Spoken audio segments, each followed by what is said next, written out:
We're here today on Country Talk with Caitlin Cannon. The new album is The Love Addict, and wow, that is one of the most explicit country songs I've ever heard. I'm not going to be able to play the title track on the radio just because of the number of words I'd have to take out, but I don't feel like it was vulgar or gratuitous or done for shock value. I feel like it was just like a woman totally frustrated and just letting everyone know she's right there with you two. I mean, I couldn't really have said it better. I don't feel like any of the words that I used in that track are words that we use differently in everyday speech just to sort of express what's going on. I even like to think that I add a little levity or humor to it, It just sometimes you got to punctuate a thing with an F-bomb. Yeah, yeah, you're not allowed to on radio, but life is not radio. Yeah, I was asked for a radio edit, and I know it probably would have been very smart to have made one. I just couldn't. I was told that the radio edit needed to be actual words, and I couldn't say love me shoes. It just didn't have the right. I just couldn't, figure it out. Then I heard a Sabrina Carpenter radio edit, and I thought, man, she could do it. I could probably figure out how to do it on my, but then again, it's like the funding to make I was kind of out of money to make a radio edit. You don't have a So. Sabrina Carpenter budget. I'm just guessing. Not yet, Trevor, not yet. So the first song I was actually able to play is called I Wouldn't Say I Love You. Um,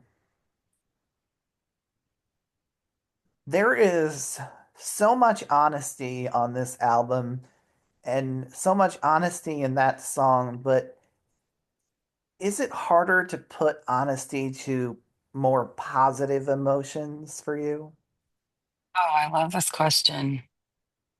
Um, yeah, I mean, is it harder to put honesty towards positive emotions? I think it is harder for me to access maybe a positive emotion and trust it. Um, and so I think it's the trust part of it that um it's almost like when this is not like a way of life I recommend to anyone. I just had a conversation with somebody yesterday who was making fun of me because I said I'm not really someone who likes to celebrate the little wins, which was like almost offensive to them because it was like a joy kill moment. But I do think that there's something about um not wanting to just wanting to really keep it real so that I don't become made a fool of my own like trust in a feeling of love that might just be fleeting. And I think that that's a defense mechanism that really hasn't served me very well. And so in the song, it's really it's funny because I, the album's called Love Addict. All the songs are about love in one form or another, but there aren't very many songs that are about like traditional love with a real human man. I think the only one that's really a love song is Waiting, which is about my brother, not me. And you can't play that one either because I said the A word. Yeah, but we'll get to that later. Okay. We'll get to that later. Yeah. So does everything like change when you say the words I love you when you start to believe in something uh is it still the thing that it was? Yeah, I don't know. It's been a long time since I felt like I wanted to say it in that context. I say I love you I actually say I love you quite often. I want, it's so interesting if you really want to analyze the reasons why we say it, and it's become um, such a casual sign off. Um, and I say it that way a lot, when it doesn't mean I have any expectation of you. Um, I don't know if I answered your question though, which is normal. No, yeah, there's I love you, and then there's I love you, and I'm right there with you. I love my friends, I love my family, I love my cat, but love, Yeah. that's something else. That's harder to get to. Yeah, I mean, I think culturally where it's harder for us to access it. Oh wait, are you still there? Yeah, okay. Um, because I think that, just sort of like with swipe culture, we're just taught that there's always going to be another face waiting in another circle, and there's always something better, and you have to marry up or you have to level up. We're not really, I mean, it's a daily practice for me. I practiced it today. I had to talk myself a ledge off already this morning, just in regards to, well, you put out a record and then you're like, well, what now? Or what were my expectations around putting out an album and the current market the way that it is, and not really understanding how the business is fluctuating. And then you really have to examine your reasons for why you do it, and if you can get it to be more of an act of service. Like I always think about relationships. I go to all those meetings. I go to all the 12-step meetings, like all of them. So I always think about, this thing I heard once there, which is like relationships are always about what can you give? What can you give? What can you give? And I think like love,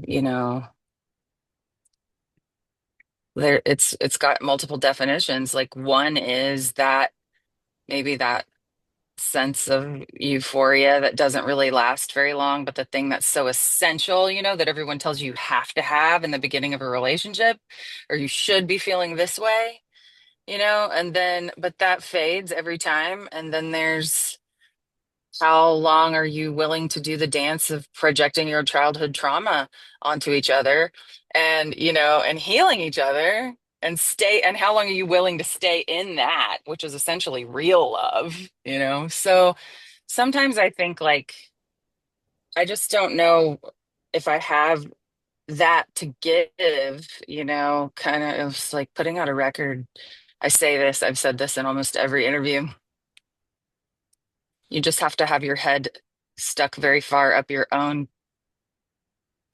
A word. Mm, I know you can say the first part of that yeah, word, yeah, you can. but I'm not going to take any chances because I I already know the got in line. trouble. I know the line. Yeah. No, I love that answer. Um, so the happiest ending I find on the album is Room 309, and I almost want to look at why that one works, and I'm not sure if it's because these are just two people who have no expectations and things magically work out because of it, or because it's just a ridiculous fantasy. But trying to figure out how come you granted us that one taste of good. You know what's so interesting is no one has asked me about this song in an interview yet. And this song has, I think I'm just going to tell you the story. Like it's rooted in some scandal. Um, it was a pretty true story. The first verse is pretty autobiographical. Um, the second verse is about what I hoped would happen to me, and that I would be in a situation, just for people who maybe haven't heard the song yet, someone who's more successful than me comes into the small podunk town that I'm in, shows some interest, and then a one night stand turns into um like she uses it and puts it, channels it into her art. And then instead of needing him in order to excel, she becomes somebody who's, you know, um, her own superstar. And then the tables switch, and then in the end, the the playing field is level. They wear fancy clothes to opera shows, sing duets, and the spotlights glow. Well, it was really very meta because Sean Camp is my co-writer on that song. And I wrote that song about Sean Camp after he had come through Durango, Colorado. And I haven't really told anybody that, but I had written the first two-thirds of the song. And, every time I came back down to Nashville, he would say, the things they say.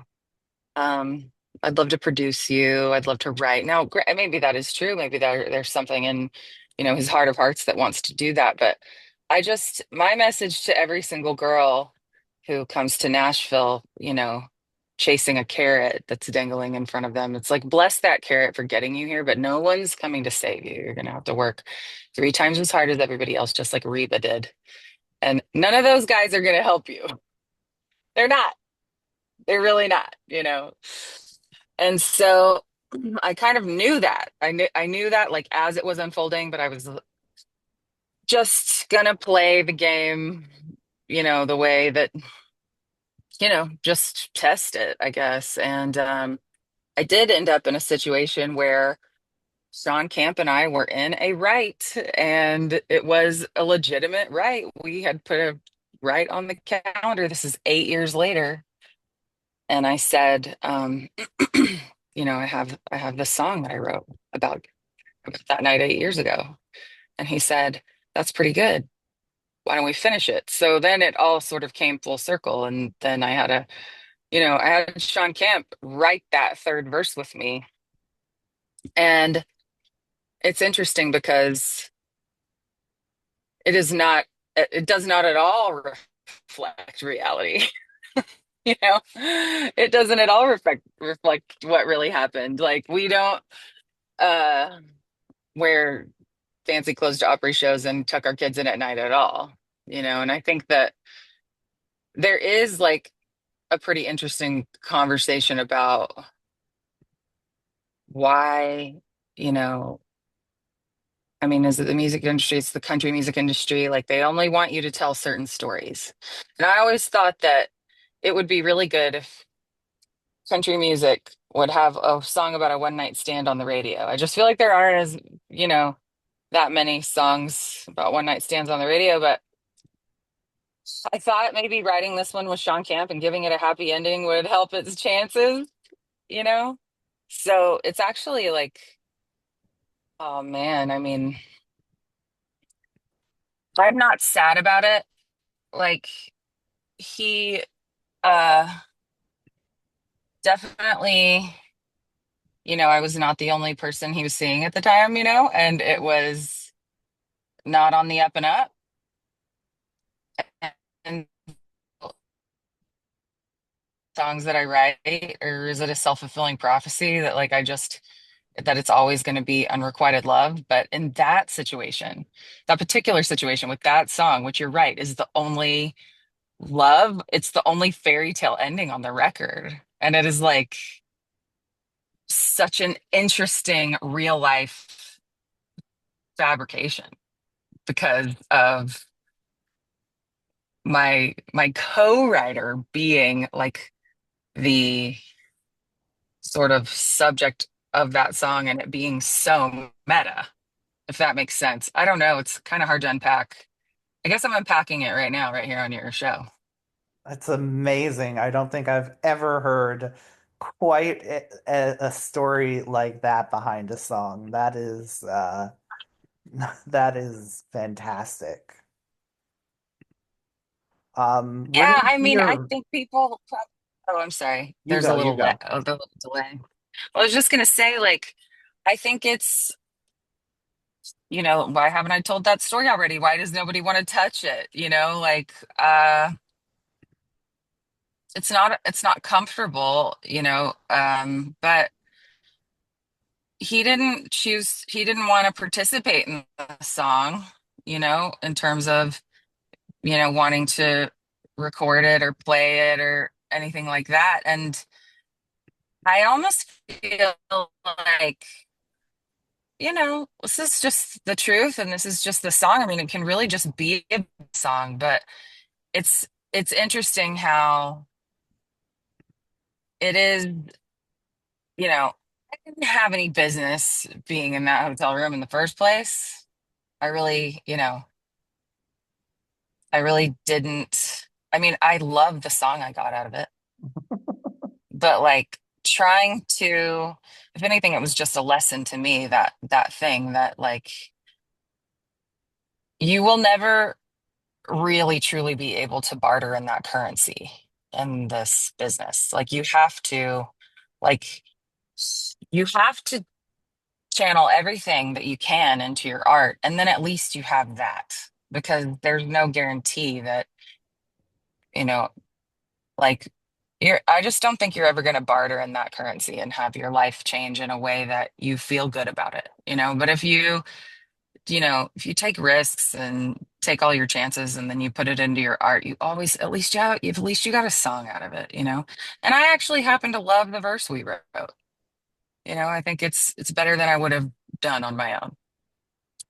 Ironically, I needed him for that happy ending, even though, you know, RIL wasn't worth shit. Oh, you can edit that, right? Yeah, yeah. I'm sorry. Can you believe that? I knew you were gonna make me bleep something. I just knew I'm it. sorry. I'm so sorry. Let's hear room 309 and we'll be right back.